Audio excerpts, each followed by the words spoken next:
Hello, আসসালামু আলাইকুম everyone. অনেকদিন পরে চলে আসলাম নতুন একটা ভিডিও নিয়ে, নতুন একটা ব্লগ। আসলে অনেক বেশি ব্যস্ততার মধ্যে তো সময় যাচ্ছে, তো অনেকদিন পরেই আসলে আসলাম একটা নতুন ব্লগ নিয়ে। তো আজকের ব্লগটা হচ্ছে এখন বাজে হচ্ছে রাত 2 AM, আর আমি অ্যারাউন্ড লাইক 1 AM এর দিকে আসছি জিম থেকে। তো আজকের ব্লগটা হচ্ছে যে জিম থেকে আসার পর, যেহেতু আমি এত বেশি ভালো কুকিংও পারি না, সো জিম থেকে আসার পরে বা রাতে বা যে কোনো সময় যদি আমি কিছু একটা কুক করি, তো এটা মানে অনেক ইজি ওয়েতে আমার কাছে যেটা মনে হয়, যেটা যেটা আরও সামর্থ্যের ভিতরে, যেটা আমি ওইটাই কুক করার চেষ্টা করি। মানে সব কিছু রেডিমেডই থাকে, আর চেষ্টা করি আমি জাস্ট ওইটা টেস্টি করার জন্য। সো আজকের ব্লগটা হচ্ছে ওইটা নিয়েই, যে আমি ইজি ওয়েতে কি খাবার, মানে কি খাবারটা কুক করি ওইটাই দেখাবো, এতটুকুই। আর যেহেতু রাত প্রায় 2 AM বাজে, সো নয়েজ করতে পারবো না, একদম আস্তে আস্তে আজকের ব্লগটা হবে, ধীরে ধীরে।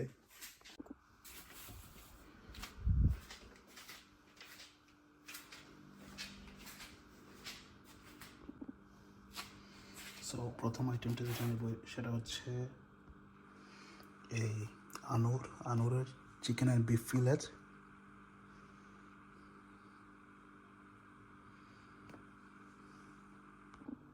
সো এই এই তিনটা ফিলেট নিলাম। এখন তিনটা ফিলেট হচ্ছে এটা পুরাই ফ্রোজেন। সো ডিফ্রস্ট করার জন্য 2 মিনিটের জন্য ওভেনে দিয়ে দেবো।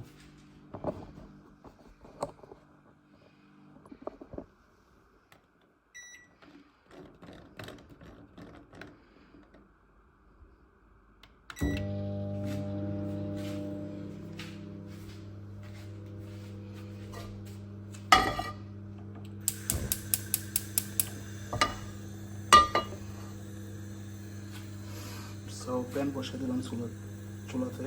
এখন একটু পরেই যখন কিছুটা গরম হয়ে যাবে, তখন তেল দিয়ে দেবো।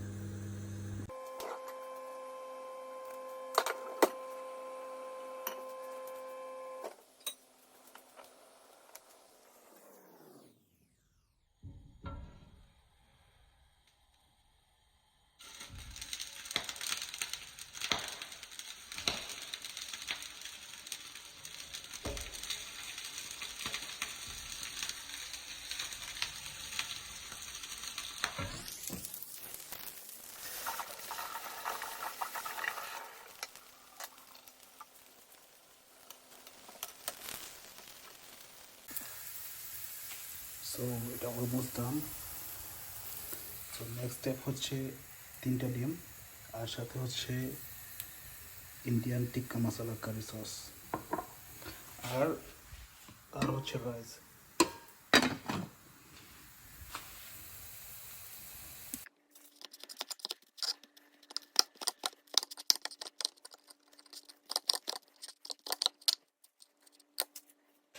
সো ফার্স্ট স্টেপ শেষ, এখন হচ্ছে স্টেপ 2।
Almost ready.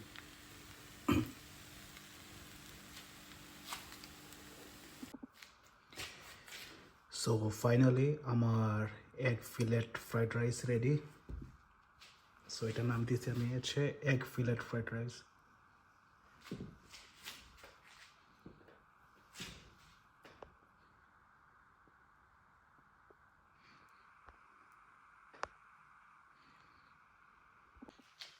আর সাথে হচ্ছে আর একটু স্পাইস বা একটু টেস্ট অ্যাড করার জন্য এ হচ্ছে নান্দোজের পেরি পেরি মায়োনিজ। সো এইটা অ্যাড করা যায়। এটা আসলে আমার সব থেকে টেস্টি মনে হয় এই সসটা। সো আমি এইটা মাঝে মধ্যে অ্যাড করি, peri peri mayonnaise. So that's it.